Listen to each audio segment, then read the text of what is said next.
హల్లెలూయా హల్లెలూయా హల్లెలూయా.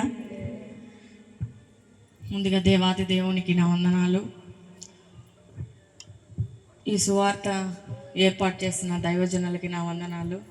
ఓసన్న బ్రదర్కి నా వందనాలు. ఇక్కడ ఉన్న ఇతర సేవకులందరికీ నా వందనాలు. కూడి వచ్చిన విశ్వాసులందరికీ నా వందనాలు.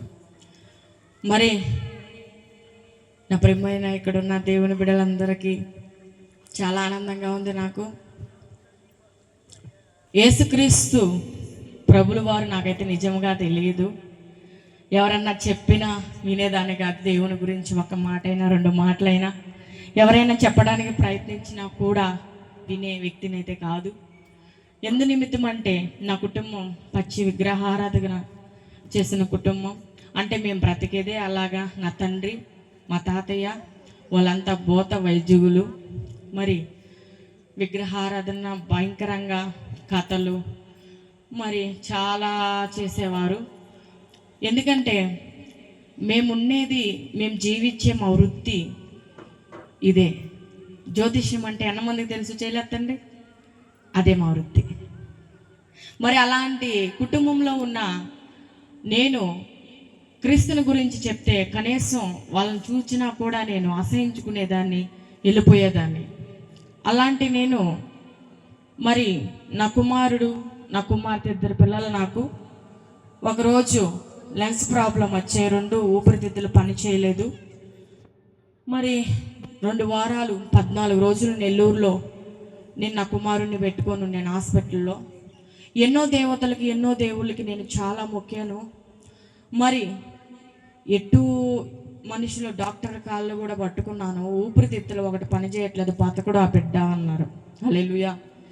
నువ్వు చెన్నైకి కంచికామకోటి హాస్పిటల్ ఉంది, ప్రైవేట్ హాస్పిటల్, అక్కడికి వెళ్ళు. నువ్వు నీ కుమారుడికి కొంచెం అవకాశం ఉంటుంది, ఆపరేషన్ చేస్తే బతకొచ్చు, వెంటనే చేయాలి, నువ్వు త్వరగా వెళ్ళిపో అనేసి. ఫస్ట్ కరోనాలో జరిగింది ఇదంతా. తడ దగ్గర ఆపేస్తున్నారు. అక్కడ కూడా పర్మిషన్ తీపిచ్చారు నాకు, నా బాబుని తీసుకొని వెళ్ళడానికి అంబులెన్స్ వాళ్ళే మాట్లాడి. అప్పుడు ఆ రోజు ఆదివారం. మరి వెళ్ళగానే మమ్మల్ని బిడ్డను పరీక్ష చేసి ఇక్కడి నుంచి తీసుకెళ్ళి రిపోర్ట్స్ చూసి అక్కడంతా ఏమన్నారంటే వెంటనే అయితే సర్జరీ చేయాలి, మొత్తం 4 లక్షలు అవ్వద్ది, వెంటనే కట్టాలి, కడితేనే లోపలికి రండి, లేదంటే బేబీ హాస్పిటల్ ఉంది అక్కడికి వెళ్ళిపోండి అన్నారు. మరి మేము 4 లక్షలు ఒకే రోజు కట్టే అంత స్తోమత అయితే మా దగ్గర లేదు. మరి అమౌంట్ బ్యాంక్ బ్యాలెన్స్ కూడా ఏం లేదు. మరి నేను ఈదులో నిలబడి ఇలాంటి రోడ్లో నా బిడ్డని భుజాల మీద వేసుకొని ఏడ్చుకున్నాను. నేను నాకెవరు సహాయం చేసేవాళ్ళు లేరు. నా బంధువులు కానీ రక్త సంబంధికులు కానీ ఎవరు లేరని మా అత్తగారు వాళ్ళకి ఫోన్ చేసాము, ఎలాంటి స్పందన లేదు.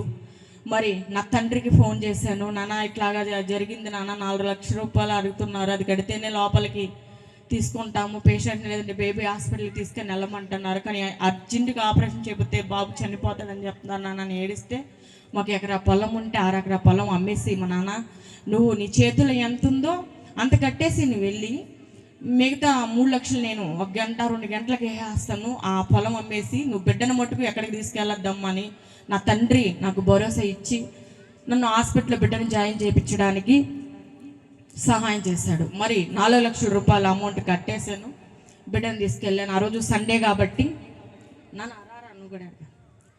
సండే కాబట్టి ఆపరేషన్ చేయడానికి వాళ్ళు అబ్జర్వేషన్లో పెట్టి రేపు మార్నింగ్ ఆపరేషన్ కంపల్సరీ 10 గంటలకు అయిపోద్ది, లలిత మేడం అని ఇప్పటిగానే ఉంది అని అన్నది. ఆ రిపోర్ట్లు అన్నీ చూసి ఇక్కడ వాళ్ళు కూడా వాళ్ళతో మాట్లాడారు.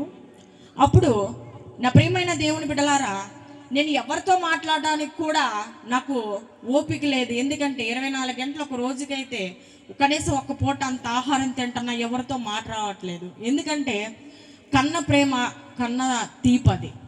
బిడ్డ అలాంటి పరిస్థితుల్లో ఉన్నప్పుడు ఏ తల్లి కూడా అలాగే ఉంటుంది. మరి నా ప్రియమైన దేవుని బిడ్డలారా, నా కుటుంబంలో మా నాన్న చెల్లి నా మేనత్త యేసుక్రీస్తుని నమ్ముకో ఉంది. హల్లెలూయా.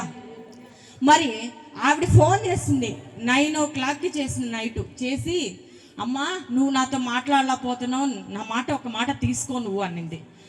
చెప్పు అన్న. నాకు ఒక ఆని కూతురు, మా అన్నకి నువ్వు నీ బిడ్డ బతకపోతే నువ్వు కూడా బతకమని చెప్తున్నావంట. ఎన్నో ఎన్నో ప్రయత్నాలు చేసావు కదా, ఒకసారి యేసు ప్రభువుని ప్రార్థన చేయి, నీ కొరకు నేను నాకు సంఘంకి వెళ్ళి ప్రార్థన చేస్తాను, నీ బిడ్డ బతకుతాడు అన్నాడు. హల్లెలూయా.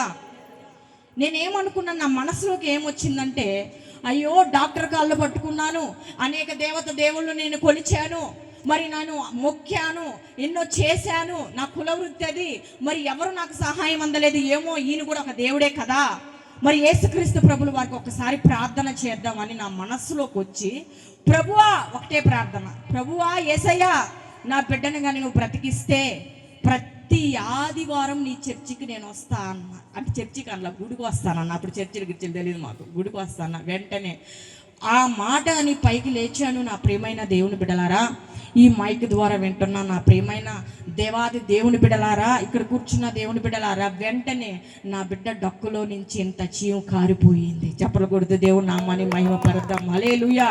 ఇదిగో చూడండి, నా బిడ్డకి ఇక్కడి నుంచి డొక్కులో నుంచి చూడండి అలాగే చీము వచ్చేసింది. నా యేసు, నేను ఎన్నో భక్తి చేశా, నా కులము, నాకున్న నా తల్లిదండ్రులు, నా తాతలు ముత్తాతలు మహామక భక్తి పరులు అయినా కూడా నా బిడ్డను బ్రతికించడానికి ఏ ఒక్కరు ముందుకు రాలేదు. కానీ ఈ సృష్టిని చేసిన సృష్టికర్త నా బిడ్డను బ్రతికించాడు. నా ప్రియమైన దేవుని బిడ్డలారా, హల్లెలూయా. అంతేకాదు, నా యేసు, నా బిడ్డను బ్రతికించిన యేసు నా జీవితాన్ని బాగు చేశాడు.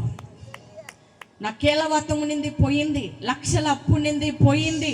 నా భర్తగా చక్కగా నా మాట వినకుండా ఉన్నాడు, ఇప్పుడు ఎంతో చక్కగా నా మాట వింటూ దేవుని పరిచారకులుగా, శివార్థికులుగా దేవుడు మమ్మల్ని ఎన్నుకొని ఈరోజు పరిచారకులుగా కూడా నా యేసు మమ్మల్ని పిలుచుకొని, మేమున్న గ్రామంలోనే ఒక సంఘము, మరి బాలాయపల్లిలో ఒక సంఘము, 2 సంఘాల్లో మమ్మల్ని నిలబెట్టుకొని పరిచయం జరిగిస్తున్నాడు నా సృష్టికర్త అయిన నజరేయుడైన యేసుక్రీస్తు ప్రభుల వారు. నా ప్రియమైన దేవుని బిడ్డలారా, మరి చూడండి, ఒక మాట నేనైతే చెప్పగలుగుతాను, నాకు ఎక్కువ సమయం ఇవ్వలేదు. నేను చెప్పింది 1% గాని లేదు. నా దేవుడు నాకు చేసిన, ఇప్పుడు సాక్ష్యం చెప్పాలని నాకు తెలీదు, సడన్గా చెప్పారు ఓసన్న బ్రదర్ గారు. మరి నేనేం చెప్పాలి ప్రభువా, నాకు ఎన్నో చేసావు కదా, నేనేం చెప్పాలి అక్కడంటే, నా యేసే అంటున్నాడు ఈ సాక్ష్యం చెప్పమని. ఇక్కడ ఎవరికి అవసరమైంది, ఏ అనారోగ్యంతో నువ్వు బాధపడుతున్నావో, నీ కుటుంబంలో ఎలాంటి సమస్యలతో నువ్వు బాధపడుతున్నావో, ఈ రోజు నీకు దేవుడు సమాధానం పంపించును గాక. ఆమేన్, ఆమేన్, హల్లెలూయా. మనము మన కుటుంబంలో ఉన్న మన బంధువులకి కానీ, భార్య భర్తకు కానీ, భర్త భార్యకు కానీ, తల్లిదండ్రులు పిల్లలకు కానీ, వీళ్ళకి నమ్మకంగా మన బాధ్యత ప్రకారం ఉంటాం. కానీ మన జీవితం అయితే మార్చగల శక్తి మనుషులైతే మార్చలేరు. కానీ మనం ఎంతో నమ్మిన మనుషులు, ఎలాంటి రిలేషన్స్లో ఉన్న మనుషులు కానీ, ఎవరైనా సరే మనిషి అన్న దగ్గర ఎవరు మార్చలేరు. కానీ నేను నమ్మిన యేసుక్రీస్తు ప్రభుల వారు మట్టుకు నీ జీవితాన్ని మార్చగలిగిన దేవుడు. హల్లెలూయా, హల్లెలూయా. మరి ఆయన నమ్ముకొని ఆయనకి నమ్మకమైన బిడ్డల్లాగా బ్రతికితే నీకు ఏ కొదువా లేకుండా నిన్ను ముందుకి నడిపించగల సర్వశక్తిమంతుడు.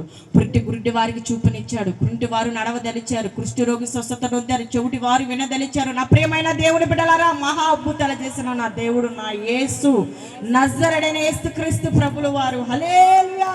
నా యేసు ఏదైనా చేస్తాడు. నా యేసు లాజరు బ్రతికిరా అంటే ఆయన ప్రేత వస్త్రాలతో వచ్చాడు, చనిపోయిన మనిషిని బ్రతికించాడు నా యేసు.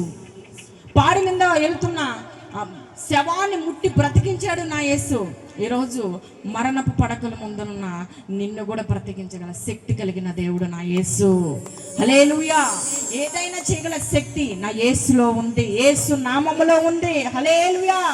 ఒక్కసారి మొత్తంగా నువ్వు దేవుని వైపు మల్లుకునే బిడ్డవైతే అద్భుత కార్యం నీ జీవితంలో ఇప్పుడే చూడగలుగుతావు. హల్లెలూయా, హల్లెలూయా.